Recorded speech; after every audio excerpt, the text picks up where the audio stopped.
You'll love this dairy-free 2-ingredient instant pot yogurt.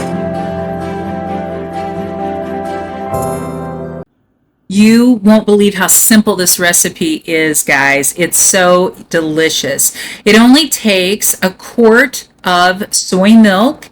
You want to make sure it's plain and just 2 ingredients, soybeans and water.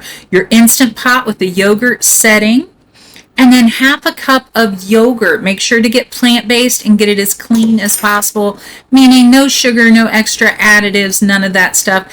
And the good news is once you make this batch, you'll be able to use half a cup of your own yogurt every single time as your starter. So it's kind of like a sourdough starter. But make sure that your soy milk, and I do encourage you to use soy milk because it has the highest amount of plant-based protein. So this is going to be a great source of protein.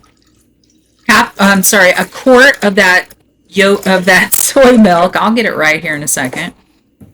Soybeans and water, that's all you want. And then half a cup of your yogurt. 8 tablespoons, however you want to count it out. Whoop, watch those plops. And again, you can use store-bought yogurt. Just make sure to get the one that doesn't have any kind of added flavors or sugars if you want to keep this as plain and simple as possible. And that's what I encourage you to do, because you can always sweeten it and flavor it as you want after you've got your first batch. That's it. That's as hard as it is. Put the lid on, adjust your vent,